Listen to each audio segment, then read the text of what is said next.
님만입니다. 위클리 리포트 주간 부동산 시장 동향과 핫 이슈를 알려드리는 시간이죠. 1월 5주차 위클리 리포트 시작하도록 하겠습니다. 주간 아파트 가격 동향부터 한번 살펴보도록 하죠. 1월 29일 한국부동산원 통계입니다. 하락폭, 소폭 확대. 매매 가격은 계속 하락세를 지속하고 있는데 하락폭이 조금 더 확대되고 있는 상황입니다. 전국은 마이너스 0.05에서 마이너스 0.06%, 0.01%포인트 살짝 하락폭이 확대가 됐고요. 수도권 지역도 마이너스 0.05에서 0.06, 지방은 마이너스 0.04에서 마이너스 0.06, 지방 서울이 오히려 서울도 0.02%포인트, 지방하고 서울은 0.02%포인트 살짝 더 하락폭이 확대가 됐다. 또 하락되는 속도가 조금 더 빨라졌다. 하지만 아주 큰 폭은 아니고요. 조금씩 가랑비에 옷 젖듯이 이렇게 조금씩 하락폭이 확대되고 있는 상황이 1월 5주차까지입니다. 자, 그럼 전세 한번 보도록 하죠. 전세는 어떤 상황일까? 전세는 아직까지는 플러스입니다. 매매는 하락인데 하락 떨어지는 속도가 조금 더 조금씩 빨라지고 있다는 거고요. 전세는 올라가고 있습니다. 올라가는데 올라가는 폭이 그렇게 가파르게 올라가지는 않는다. 전국은 이제 0% 보합이 됐고요. 그러니까 쭉 올라가다가 이제 전국은 뭐 멈췄다.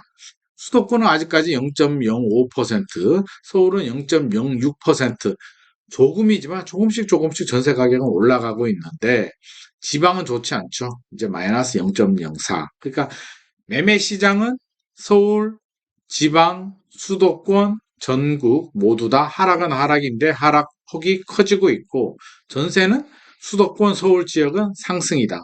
상승이지만 조금 상승폭이 크지는 않고 아주 조금씩 상승을 하고 있는데 지방은 이제 하락으로 전환이 된 상황입니다. 변동률이 이제 하락으로 전환된 거고요. 자, 이렇게 보면 자, 이제 전국 한번 볼까요? 1년간 통계 한번 보도록 하겠습니다. 1년간 흐름인데 제가 매주 보여드리니까요. 작년 1월부터 파란색이 매매고요. 빨간색이 전세입니다. 쭉 회복을 하다가 작년 여름 이후에 이제 상승 전환됐고요. 위가 플러스니까 아래는 마이너스. 자, 상승 전환돼서 올라가다가 추석 이후에 살짝 꺾였죠? 이었다가 추석 정도 됩니다. 추석 이후에 꺾여서 이제 파란색 마이너스는 그래프 보이시죠? 점점 하락폭이 확대되고 있고 전세는 아직까지는 플러스인데 이제 올라가는 속도가 점점 완만해지고 있다 정도 우리가 이해하시면 될 것 같습니다. 지역별로 한번 보도록 하죠. 전국. 뭔가 이상하죠? 이게 오르는 지역은 빨간색, 보합은 노란색, 완전 하락이면 파란색으로 갈수록 하락폭이 커지는데 세종, 세종이 심상치 않습니다. 세종이 저는 깜짝 놀랐네요. 마이너스 0.54? 이게 무슨 일일까 진짜. 전국적으로 보면 이쪽 왼쪽이 마이너스, 오른쪽이 플러스인데 강원도 빼고 전국이 모든 전국이 다 마이너스다. 전국이 다 마이너스입니다. 강원도만 0.02% 아주 살짝 상승세를 보이고 있고 전국 나머지 지역들은 다 마이너스입니다. 176개의 지역을 조사하는데요. 상승 지역은 26개에서 28개로 2개가 늘어난 반면에 하락 지역은 1개가 줄어들었네요. 고압 지역은 9개에서 8개, 1개가 줄어들었는데 이게 큰 의미가 있지는 않고요. 추석 이전만 하더라도 상승 지역이 137개, 하락 지역이 32개였는데 좀 많이 달라지긴 했다. 그렇죠? 완전히 뒤바뀌었네요. 이제는 상승 지역보다 하락 지역이 한 7배? 6배 정도? 그렇죠? 한 5배? 5배 정도 많은 것 같습니다. 그래서 분위기는 아직까지 쉽게 반전이 되지 못하고 있다는 걸 우리가 알 수가 있고요. 조금 더 상세하게 알아보도록 하겠습니다. 서울은 마이너스 0.03에서 마이너스 0.05% 하락폭이 확대가 됐는데 불확실성으로 매수자, 집을 사려는 분들의 우위가 지속이 되고 있다. 매수자, 집을 사려는 분들이 안 사고 관망을 하고 있다는 얘기고요. 급매물 위주로 문의는 있으나 거래는 한산하다. 거래가 안 되고 있고요. 매물 가격 조정, 매물 적체 지속으로 하락세는 지속이 되고 있다. 우리가 알고 있는 흐름입니다. 강남 3구, 용산구, 노원구 흐름 한번 보면은요. 강남도 하락폭이 확대되고 있네요. 마이너스 0.04에서 마이너스 0.07. 서초구, 강남구는 마이너스 0.03, 송파구는 마이너스 0.04, 용산 마이너스 0.04, 노원구 마이너스 0.06. 전국이 좋지는 않습니다. 자, 전국이 좋지 않은 상황이고요. 자, 용산 같은 경우에 이제 개발 호재 뭐 GTX가 있는 지역들, 뭐 김포나 이런 지역들은 조금 달라질 수 있고 용산의 그 정비창 부지 뭐 이렇게 개발 호재가 나온다면 또 상승 전환 가능할 수도 있겠죠. 일단 지금은 지역별 호재에 따라서 조금씩 움직이고 전체적인 부동산 시장 흐름이 반전되기는 좀 어려울 것 같습니다.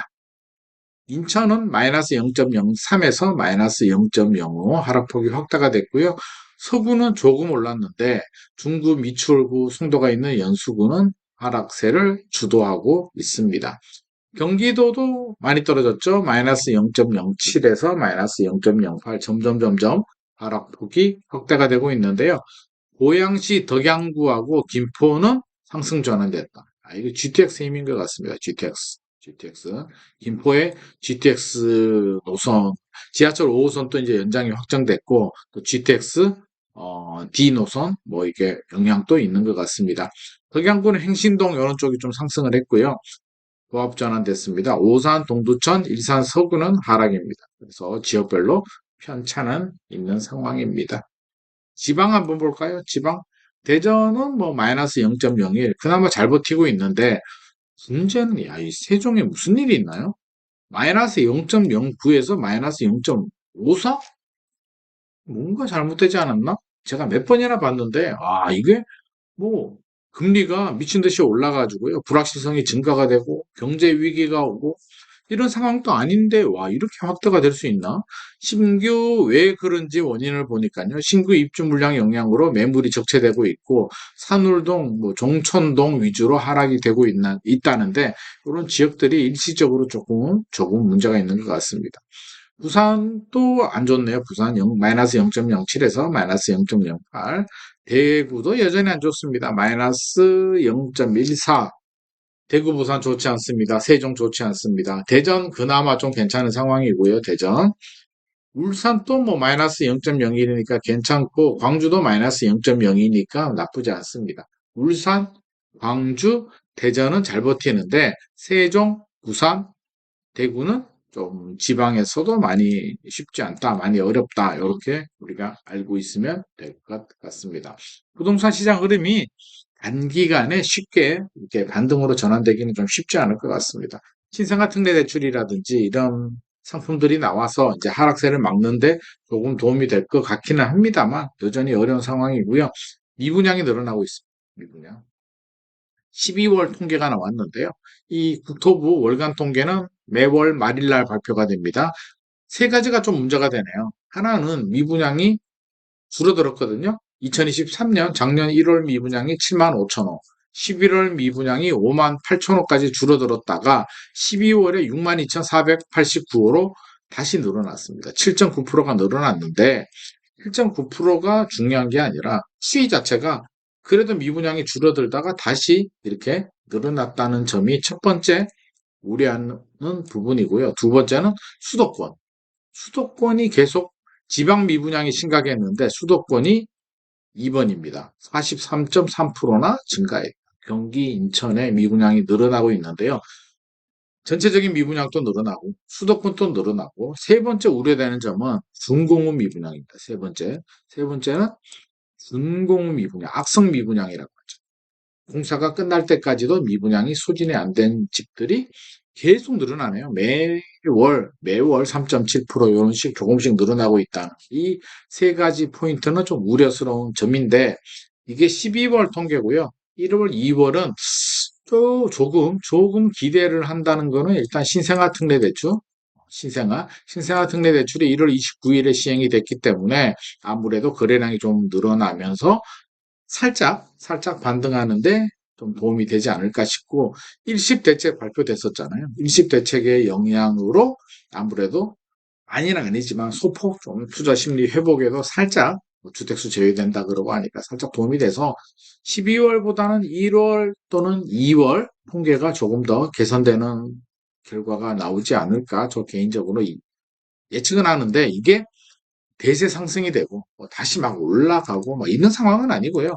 이제 이게 보합 흐름 중에서 살짝 떨어졌다가 살짝 올랐다. 요런 지금 약보합세 흐름이 지속이 되고 있는데 이거를 반전시킬 만한 변수, 뭐 금리가 내려간다든지 어떤 규제 정책이 풀린다든지 이런 게 현실적으로 어렵습니다. 최근 미국 FOMC 결과를 보면 미국이 당분간 금리 내리기는 좀 쉽지 않을 것 같다. 지금 상반기에 내리기가 좀 어렵다라는 우울한 전망까지도 나오고 있는데 뭐 상반기에 내리면 좋을 것 같은데 일단 미국이 상반기에 못 내리면 한국은행은 하반기도 쉽지 않을 수 있습니다. 이게 좀 불확실성이 있는 부분이고요. 제일 걱정되는 부분은 미국이 내리고 한국은행이 금리를 내렸는데 내려서 잠깐 반등을 하다가 다시 꺾이게 되면 지금은 모든 사람들이 금리가 문제야라고 하는데 금리가 내렸을 때도 반등을 제대로 살짝 반등하다가 깨버리게 되면